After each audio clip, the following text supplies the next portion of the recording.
Al día de hoy, muchos empresarios y muchas personas piensan que el sindicato puede ser el demonio dentro de una empresa. Y eso es totalmente falso. ¿Por qué? ¿Por qué? Porque la libertad sindical es un derecho constitucional. Un derecho que la Constitución, el artículo 28, lo declara así. Diferentes tipos de protocolos internacionales, convenios internacionales, el convenio de la OIT 87, 98, lo señala como un derecho humano laboral. Es más, este derecho está reconocido en uno de los 9 convenios fundamentales de la OIT. El sindicato no es un monstruo. Son personas como nosotros que quieren su trabajo, que quieren mejorar una productividad, que quieren mejorar la productividad de la compañía, que también quieren ganar, que quieren ser partes de la compañía. Pero lamentablemente al día de hoy muchos de los empleadores, y esto nos hemos podido dar cuenta, que antes de la pandemia cada empresa tenía un número de trabajadores para realizar cierto tipo de actividad. Después de la pandemia, muchas empresas han reducido su personal casi al 30 o 40%, pero las actividades han aumentado y estas no se han disminuido, ¿no? Y por ello, hay veces el sindicato lo único que exige y lo único que requiere es un aumento de valor productivo y además de ello generar una nueva función. ¿Por qué? Porque el sindicato también quiere, obviamente, crecer, quiere crecer con la compañía.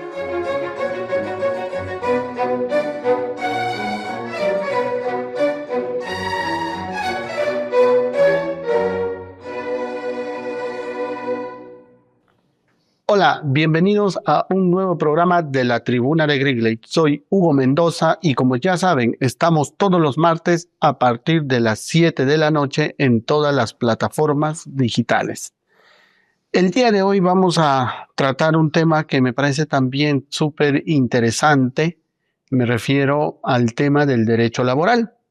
Y vamos a tratar el tema sobre la ultraactividad en la negociación colectiva. Un análisis comparado para el fortalecimiento de los derechos laborales en el Perú.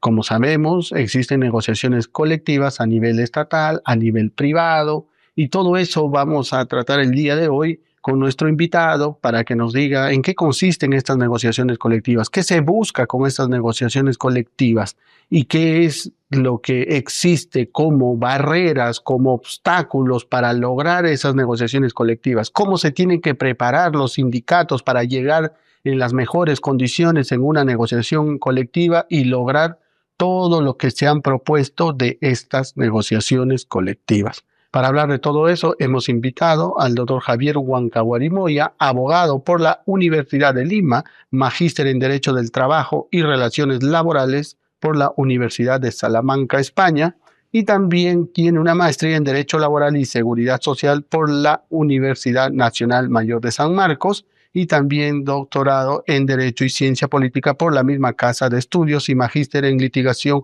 Oral por la Universidad de California en Estados Unidos. Con nuestro invitado, el día de hoy vamos a hablar, repito, sobre las negociaciones colectivas, la ultraactividad en estas y otros temas también que duda cabe de interés del derecho laboral. Bienvenido, Javier, a nuestro programa. Gracias, Hugo, por la invitación el día de hoy y el tema que has presentado de manera muy diádica y muy veraz. Vamos a tocar sobre las negociaciones colectivas y la ultraactividad en el derecho laboral dentro de la negociación.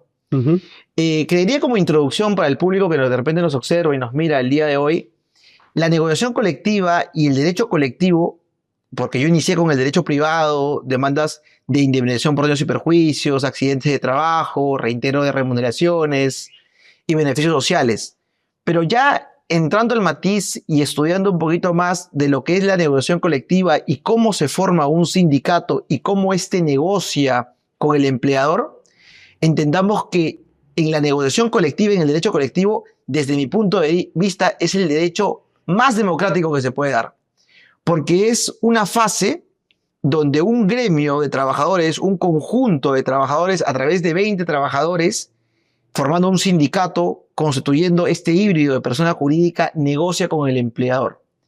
Esta negociación que se da a partir del segundo año de constituido un sindicato, obviamente con una junta gremial representado por un secretario general, un secretario de defensa, un secretario de seguridad y salud o el secretario que obviamente pueda tener, negocia directamente en una etapa de una negociación directa con el empleador.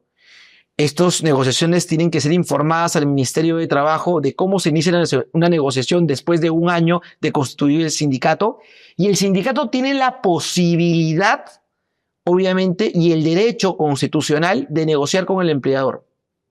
Esta negociación se da en una mejora de incremento económico y una mejora de una condición de trabajo. Al día de hoy, muchos empresarios y muchas personas piensan que el sindicato puede ser el demonio dentro de una empresa. Y eso es totalmente falso. ¿Por qué? ¿Por qué? Porque la libertad sindical es un derecho constitucional. Un derecho que la Constitución, el artículo 28, lo declara así. Diferentes tipos de protocolos internacionales, convenios internacionales, el convenio de la OIT 87-98 lo señala como un derecho humano laboral. Es más, este derecho está reconocido en uno de los 9 convenios fundamentales de la OIT. ¿Qué quiere decir?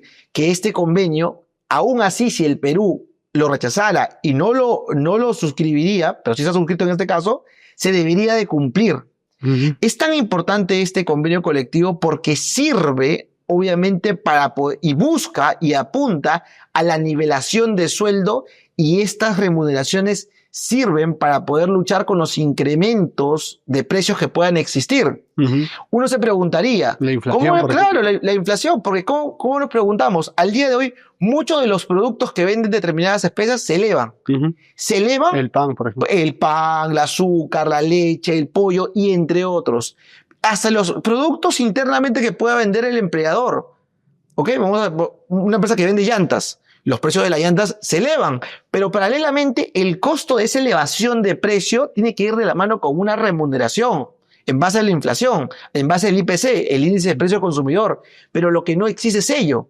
Y eso se puede luchar o combatir gracias al sindicato, porque el sindicato tiene la posibilidad, y la norma lo señala así, el Decreto Supremo 010-2023-TR y el modificado del 014-2022-TR señala de manera categórica que el sindicato tiene este derecho de poder pedir un incremento remunerativo. Y acá de repente, para todos tus televidentes que nos ven al día de hoy, las negociaciones colectivas están ya sistematizadas en una ley, obviamente, que ha señalado líneas previas, pero debemos de recordar que el sindicato tiene que tener ya una asesoría obviamente especializada y organizada. ¿Por qué? Porque en buena cuenta ya no es como antes que uno iba al sindicato, hacía una huelga, ponía un piquete y quería de repente cerrar o buscar una negociación colectiva forzadamente el caballazo, ¿no? Ya no se da esas situaciones. Pero no se dan esas situaciones, creo que muchas personas o muchos sindicatos ejercían el derecho a la huelga, que es el músculo de la negociación colectiva, que es el músculo del sindicato, que también es un derecho constitucional.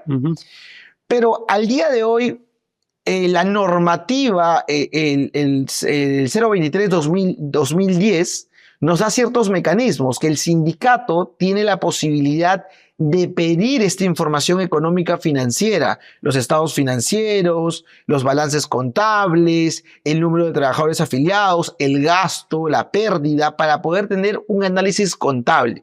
Y la empresa tiene la obligatoriedad de entregar esta información al sindicato 60 días antes que inicie la negociación colectiva. Una vez analizada esta negociación colectiva, la información económica financiera, el sindicato tiene que por colocar su negociación colectiva y el dinero que pueda tener la compañía para poder negociar y poder buscar una equidad en el aumento remunerativo. Porque si la empresa está en rojo, por ejemplo, no se va a atrever el sindicato a querer buscar un aumento. Claro, ese es uno de los argumentos que muchas compañías traen, pero también yo les respondo a los sindicatos lo siguiente: debemos de recordar que por más que una empresa esté en rojo, tiene la posibilidad de poder negociar, porque el aumento remunerativo no está en relación a la ganancia. El aumento remunerativo está en relación al costo que tú tienes, obviamente, para poder contratar a un trabajador. La ganancia es en base a la utilidad, que sirve mucho, como tú lo has dicho, sí sirve obviamente para poder llegar a negociar. Para tener espalda, ¿no? Claro, para tener un respaldo, evidentemente, porque si podríamos, en el supuesto de que solamente voy a negociar cuando gano, también diríamos bajo el mismo argumento, solamente voy a subir el precio cuando gano. No podría ser eso. Yo subo el precio cuando gano, pierdo, porque sigo subiendo el precio, pero obviamente el precio, el costo, está dentro la remuneración por parte del trabajador. Y esta remuneración que solicita el trabajador en la negociación colectiva está muy interrelacionada, no solamente con un plano remunerativo que el trabajador lo solicita, sino que está con un plano también que viene por su familia, viene por sus hijos, y estas exigencias que hace el trabajador la hace en plano remunerativo como mejora una condición de trabajo. Creo que esta condición de trabajo, tú me comentabas hace un momento sobre si es posible reducir un jornal, ¿no? Como por ejemplo, ¿no? Un jornal laboral. Para todos tus televidentes, comento que, por ejemplo, existen compañías por parte del Estado que reducen el jornal de los trabajadores. Por ejemplo, los trabajadores de CIMA laboran 40 horas. Trabajadores en otras entidades del Estado, como en Corpa, semanales, inclusive laboran menos de 40 horas, ¿no? Por su propio trabajo, inclusive realizan jornadas atípicas, ¿no? Y esto es lo importante, porque si el Estado puede reducir en un momento el jornal de su propia función, ¿por qué en los temas privados no podríamos renunciar a este jornal? Porque debemos de recordar que cuando uno está inmerso dentro de una relación de trabajo, también existen otros planos familiares, los hijos, que el empleador tiene que, en cierta medida, dar esta flexibilidad. Porque no es solamente la producción de la compañía, sino también es el bienestar del trabajador. El fin supremo es el ser humano, como lo dice la Constitución. Y al momento de poder llegar a una negociación, esto se puede plasmar o se puede llegar a ciertas medidas, tanto beneficiarias para el empleador como para el trabajador. Ahora, mira, justo que tocas ahora de los permisos, porque también es importante preocuparse por el bienestar de los trabajadores. Y probablemente en muchas empresas quizás también sean o se ejerza cierto abuso por parte del empleador, y quizás en otras no, que han entendido que mientras el trabajador esté en las mejores condiciones personales, laborales, va a ser mucho más productivo. Pero en el Estado, por ejemplo, quizás esa filosofía del privado no encaja mucho, ¿no? Porque, por ejemplo, si aún incluso en un reglamento interno de una entidad estatal está regulada el pedir permiso particular por lo que tú mencionas, por un tema de salud, tengo un papá, una mamá, un hermano enfermo y quien no tiene otro familiar que depende más que de mí. Y aún así, el jefe inmediato, a pesar de existir un reglamento de la entidad, pero el jefe inmediato no quiere darte el permiso, no te quiere otorgar el permiso, ¿en qué falta está incurriendo? ¿Qué sanción se debe tener contra este jefe inmediato? ¿Y qué es principalmente lo que debe hacer el trabajador antes? Excelente tu pregunta. Debemos tener el caso, es que si existe un reglamento, una normativa para poder solicitar un permiso a tu empleador, el empleador, sin una justificación objetiva, lo niega, ¿no? Debemos recordar que las solicitudes al empleador cumpliendo un reglamento y este vulnera tu derecho, está incurriendo en una responsabilidad.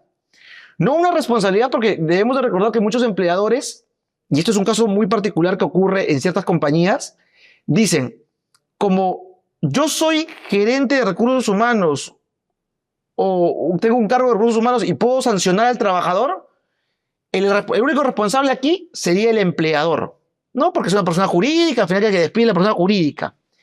Pero debemos de dar en cuenta lo siguiente, y esto es un análisis que hemos hecho, inclusive nosotros creamos una demanda que se llamaba el levantamiento del velo societario laboral.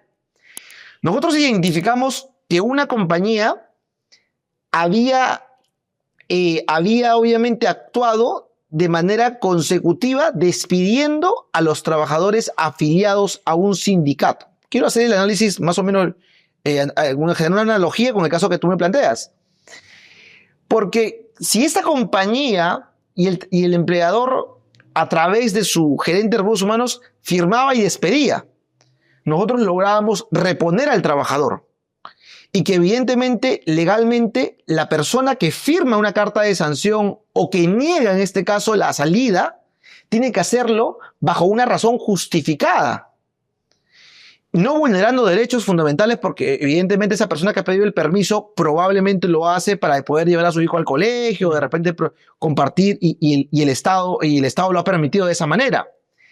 Si ha sido así y evidentemente tú solicitas y te lo han negado irregularmente, yo desde mi punto de vista como abogado laboralista estaría en la posibilidad de accionar un derecho y denunciarlo, generar una demanda de hostilización por parte de esta persona, tanto de la persona que me negó como el empleador, y responsabilizándolo mediante una carta notarial e inclusive presentándole una demanda de indemnización por daños y perjuicios por haberlo generado. Tanto a la persona como el empleador a la entidad, como a la persona natural que tiene el cargo y te ha negado.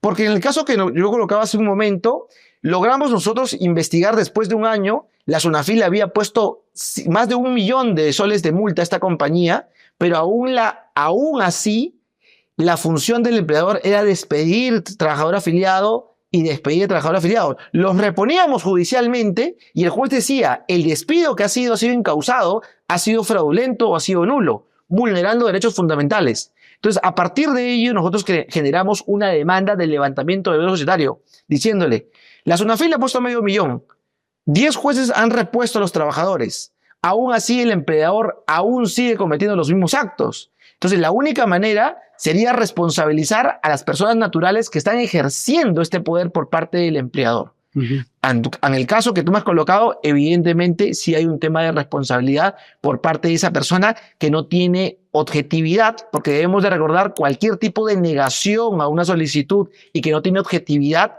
es responsable. Artículo 26 de la Ley de Productividad y Competitividad Laboral. Correcto. Ahora, siguiendo en esa línea, también quiero tomar lo que tú dijiste, ¿no? Que ya no se debe mirar al sindicato como una piedra en el zapato, como antiguamente, como muchas empresas, muchos empleadores lo pueden ver, incluso en el propio Estado, ¿no? También existe cierta o bastante hostilidad de los jefes inmediatos y todo para las personas que toma cuando sabe que determinadas personas están afiliando a un sindicato o existe un sindicato. Y parte, no sé, tú me dirás, de esos actos de hostigamiento podría también verse reflejado en el sentido de que el empleador y en este caso en un ente estatal, el jefe inmediato, niega o prohíbe e incluso pueden llegar al atrevimiento de hacerlo mediante documento, mediante un memorándum o etcétera, ¿no? O aún no pongan en un documento, pero de alguna manera prohíben o restringen el acceso a las personas que están afiliadas en un sindicato y que están con una licencia sindical en plena negociación colectiva. ¿Se puede hacer eso? No, bajo ningún término, ¿no? Debemos de recordar que uno de los parámetros, y lo señala también la OIT y la ley de relaciones colectivas, para que funcione una negociación colectiva, ambas partes deben actuar de buena fe. Entonces, la buena fe tiene que dar en la pregunta que me haces, no podría negar el empleador en el Estado o en el tema privado, negar una licencia sindical para que el afiliado, el representante de la negociación colectiva se pueda reunir con su junta y poder llevar a cabo la estrategia legal de una negociación colectiva, ya sea trato directo, vía conciliación o vía arbitraje. Con ello, lo único que estaría demostrando es el empleador una mala fe, una mala conducta para poder restringir este derecho fundamental a la negociación colectiva. Es más, creería que una de las entidades que en buena cuenta y en medida trata de desconocer o negar la negociación colectiva es el Estado. El Estado, a raíz, existe una nueva ley de relaciones colectivas por parte de entidades públicas. Al día de hoy, el Estado se encuentra impugnando el 100% de los laudos arbitrales en el Perú y los lleva a poder anular dentro de la sala. Y muchas de las salas le están dando la razón y están generando al día de hoy más que todo una precariedad en la negociación colectiva del sector público. porque está aplazando los aumentos remunerativos, los cierres de pliegos y entre otros, y bajo ningún tipo de sustento. Y te cuento un caso muy particular, porque la vez pasada me vino una consulta de la municipalidad de Cañete. Se había laudado y el Estado había impugnado a través de la Procuraduría Hacendaria. Pero una de las causales para poder llevar a cabo la nulidad o poder quedar la procedencia del proceso de la nulidad del laudo es que el Estado demuestre buena fe en el pago de las remuneraciones o en el pago del aumento remunerativo. Y el juzgado, la sala laboral, yo lo he leído en el fundamento, señala que el sindicato no demostró que la empresa le haya pagado, por lo tanto, su causal de excepción es declarada improcedente. Cuando sabemos que en el derecho laboral el artículo 23.4 señala de manera categórica, quien tiene que demostrar el pago es el empleador. ¿Cómo yo voy a demostrar que no me han pagado? O sea, ¿cómo voy a demostrar? La carga de la prueba lo tiene. Claro, la carga de la prueba la tiene el empleador y me llamó mucho la atención. Y es por eso que a veces le recomiendo a los sindicatos, que en ese caso del Estado, tienen que agotar todos los medios, que pidan la exhibición de planilla, que envíen carta notarial, que vayan a SUNAFIL, que envíen cartas notariales, que muestren la boleta de pago de todos los afiliados de diciembre, enero, donde no han cumplido el Estado por parte de los pagos. Es por eso que es tan importante una defensa eficaz en la negociación colectiva y en estas impugnaciones que está generando el Estado al 100% de los laudos arbitrales de negociaciones colectivas por parte del Estado. Es lamentable. Correcto. Entonces podríamos decir que cuando te limitan el acceso al centro de trabajo del cual tú perteneces, pero estás con licencia haciendo actividad sindical, en el fondo, al limitarte ese acceso a la institución o a tu centro de trabajo, está afectando en esencia a la negociación colectiva, porque como bien decías, yo puedo y debo tener acceso porque me tengo que reunir con las personas para ver, para coordinar y todo lo que significa para el beneficio de ellos ante esta negociación colectiva. Sí, totalmente. Debemos de recordar una vez más y suscribo y resalto que la negociación colectiva, la única forma de llegar a un acuerdo es a través de la buena fe entre las partes, tanto del sindicato como del empleador. Por ejemplo, si uno está en una negociación colectiva vía trato directo, no se va a ir a huelga, no va a ir a un paro, porque eso también sería actuar de manera irregular con las finalidades por parte de la compañía. O sea, no podríamos decir ello, ¿no? O no podríamos hacer una huelga de brazos cruzados, ¿no? O una huelga blanca, qué sé yo, no lo sé, pero bajo ese sustento no se podría porque, vuelvo a repetir, la negociación colectiva se basa entre buena fe entre las partes. Correcto. Ahora, tocabas algo que el Estado está impugnando casi al 100%, mencionas todos los laudos arbitrales de las negociaciones colectivas. Y esto lo quiero relacionar que justamente el Estado es el principal ente que desconoce o pretende constantemente desconocer los derechos laborales de sus trabajadores. Y me refiero concretamente a la modalidad de contratación CAS, ¿no? Creo que ya el Tribunal Constitucional dijo que esto es un régimen laboral. Es más, existen CAS a plazos indeterminados en buena hora, pero siguen siendo CAS porque no tienen todos los beneficios que tienen los demás. Pero siguen existiendo contrataciones en la modalidad CAS a plazo determinado. Y en este tipo de condición de contratación, muchas veces se ven que las personas nuevamente por sus jefes inmediatos le renuevan y juegan con los plazos de renovación. Quizás también se pueda ver como un acto de hostigamiento, no lo sé, nos dirás. Y me refiero que me toca renovar tu contrato. Cuando te contrato por 6 meses, luego por 3 meses, luego por 1 mes y luego así voy jugando, ¿no? Entonces, 1, ¿eso cómo se debe contrarrestar? ¿Qué se debe hacer? Y 2, ¿cuáles son las causales también de que existen para poder despedir a un trabajador CAS a plazo determinado? Ok, a ver, voy a comenzar por la última pregunta. Para poder despedir a cualquier trabajador, sea CAS del régimen 728, 276, en general, es porque el trabajador ha tenido una falta en la capacidad o en la conducta. Esas son las únicas dos causales que se basa la normativa general y obviamente el reglamento interno, basado una vez más en la capacidad y la conducta. Ahora, vamos a la segunda pregunta. ¿El CAS es un contrato que ha generado en cierta medida ciertas irregularidades y ciertas discriminaciones? La respuesta es sí. ¿Por qué? Porque el CAS se creó con un nivel de transitoriedad. Por ejemplo, nosotros en el estudio jurídico que defendemos trabajadores CAS fuimos uno de los primeros que desnaturalizó la figura e invalidó un CAS puro, porque en el CAS eras un híbrido, porque inicialmente cuando iniciabas por CAS, tú podías generar recibos por honorarios, y además de ello, después de unos meses, el Estado quiso subsanar el error, inclusive le decía que tú bajo elección podías aportar a la ONP o no podías aportar a la ONP y podías generar recibos por honorarios. Y ahí en el derecho laboral generamos un principio que se llama el derecho de primacía de la realidad. Y el caso era un híbrido porque tú estabas en una relación entonces bajo la aportación de quinta categoría y bajo el recibo de honorario por cuarta categoría. Un híbrido, pero trabajabas para la misma entidad. Y además de ello, vamos a suponer, el trabajador era, en CAS, era llamado chofer y en 728 era llamado conductor. Si lo ponías paralelamente a los dos realizaban exactamente la misma función. Uno no recibía beneficios sociales y el otro recibía todos sus beneficios sociales. Uno giraba recibo por honorarios y otro no giraba recibo por honorarios.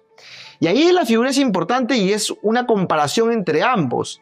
Es más, al día de hoy, si bien es cierto, muchos de los trabajadores de CAS han entrado a tiempo indeterminado, caso de los trabajadores de RENIEC, pero no tienen la misma nivel de remuneración. Eso es un problema para los indeterminados. Vamos a hacer un problema y un ejercicio. En el ejemplo, ¿no? Me llamó la vez pasada un trabajador de RENIEC. Un trabajador tenía la remuneración de 4.000 nuevos soles, era administrativo, y un 728 que realizaba idénticamente la misma función, recibía 7.000 nuevos soles.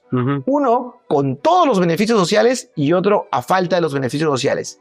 Allí existe prácticamente y el trabajador debe presentar su demanda de nivelación remunerativa, porque debemos de recordar que la OIT en el convenio número 100 señala misma remuneración para mismo valor de trabajo.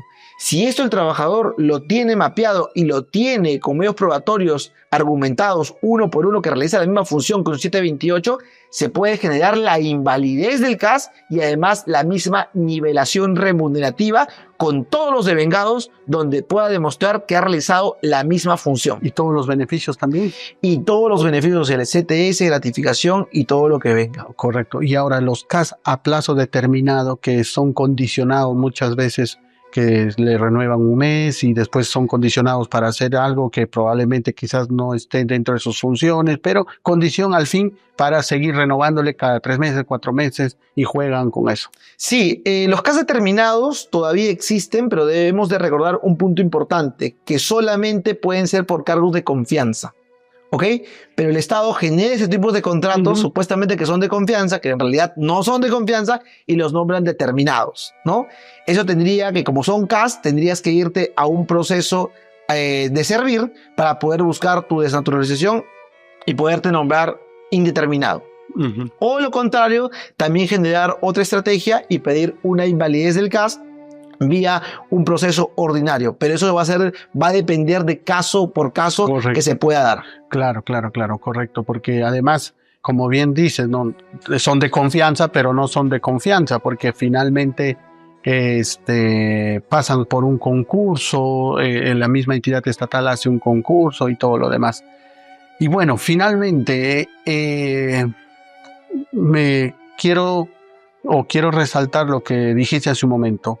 Las instituciones privadas, entiéndase, empresas, las instituciones estatales, ¿cómo tienen que mirar a un sindicato? Antes, o quizás ahora también, se los ve como una piedra en el zapato, pero tú nos diste un mensaje que tendrían que tener una mirada y una perspectiva mucho mayor, porque podríamos decir, en mis términos, es un ganar-ganar. No le tengas miedo al sindicato, no le tengas miedo a las negociaciones colectivas. ¿Ese es el mensaje para los empresarios y las entidades estatales? Sí, tanto para las entidades estatales como para el sector privado. El sindicato no es un monstruo. Son personas como nosotros que quieren su trabajo, que quieren mejorar una productividad, que quieren mejorar la productividad de la compañía, que también quieren ganar, que quieren ser partes de la compañía.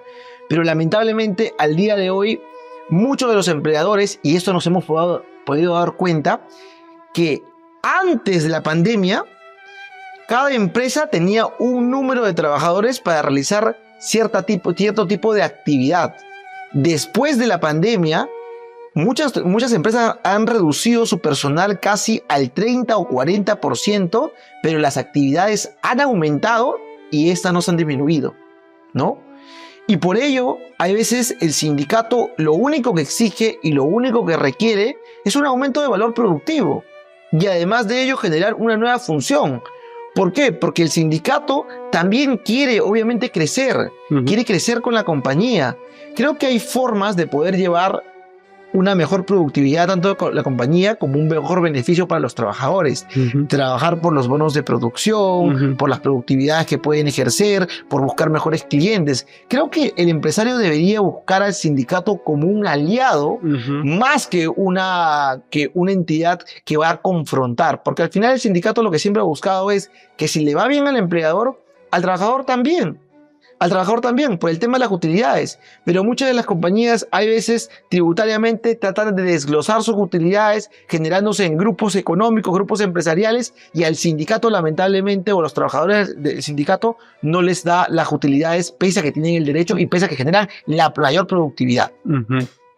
Correcto. Bueno, hemos llegado al final del programa. Teniendo en cuenta todos los temas que hemos tratado el día de hoy, te pediría que nos des un mensaje final a quien te quiere dirigir, a los trabajadores, a las empresas, para que puedan sensibilizar y entender un poco más lo que significa estos derechos laborales. Y sobre todo también algo muy importante que dijiste, que los sindicatos actualmente ya no tienen que actuar como eran antes, ¿no? Ahora buscar ser un poco, quizás, no sé si el término es correcto, más estratégicos, y para lograr ser más eficientes y efectivos en sus negociaciones colectivas, buscar una buena asesoría. Sí, un mensaje a todos los trabajadores de Incafarma, Química Suiza, Antapacay, Antamina, el Turing, trabajadores de Goodyear y todos los que me siguen en general, ¿no? Que prácticamente hemos hecho ciertos tipos de alianzas durante todos los años y siempre me he dedicado a defender a los trabajadores. Este mensaje es para todos los trabajadores y para todos los empresarios también, que den cumplimiento a estos derechos laborales fundamentales y que lo mejor nace a partir del trato a sus trabajadores, ¿no? Que deben ser un tema social, humano, un tema de crecimiento. Doy también los mensajes a los sindicatos de profesores, que lamentablemente, por ejemplo, en el sindicato de la UTP se formó y despidieron automáticamente a todos los trabajadores. Y eso me da mucha pena porque yo he sido profesor y docente de la UTP y básicamente es que la universidad es un universo de conocimientos. ¿Cómo poder restringir un derecho fundamental a los docentes académicos que formaron su sindicato y que habían dado todo su conocimiento y todo su tiempo a la universidad y poder despedirlos en masa, ¿no? En conjunto? Y eso no se puede permitir porque es un derecho fundamental humano laboral, el poder asociarse. Si restringimos un derecho fundamental, ya en dónde estamos, ¿no? No podríamos seguir avanzando. Ese es un mensaje para todos los trabajadores afiliados al sindicato, de los diferentes tipos de sindicatos a nivel nacional y del Perú y también del extranjero. Muchísimas gracias. Gracias, Javier, nuevamente por haber estado con nosotros. Y bueno, amigos, me quedo también con esta reflexión, ¿no? Sobre todo de la universidad también, que, como bien señala nuestro invitado, universidad viene de poder confrontar ideas, pensamientos, reflexión, hacer personas que piensen por sí mismos y que cuestionen con una visión crítica todo lo que viene sucediendo en una sociedad. Pero lamentablemente, como ya por ahí vienen diciendo hace muchos años muchos estudiosos, las universidades se han convertido en fábricas de hacer personas obedientes y no enseñarlos a pensar de manera independiente y crítica. Hay que tener mucho cuidado en eso también para poder tener en cuenta lo que significan nuestras universidades. Y finalmente, solo recordar la última publicación de la editorial Grigley sobre bases para una teoría del ciberdelito, para quienes estén interesados puedan adquirirlo, que ha sido escrito por su servidor. Hasta un próximo programa.